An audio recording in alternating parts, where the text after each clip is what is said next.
This is Sprunky Scrunkly Glurpus. And yeah, only in the Sprunky universe could a plant with googly eyes end up being a main character. He's not your regular houseplant, oh no. He doesn't just sit around soaking sunlight.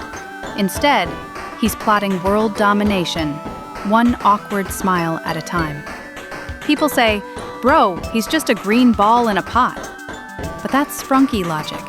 The stranger it looks, the stronger it is. And trust me, you don't want to mess with a Sprunky plant that knows your Wi-Fi password.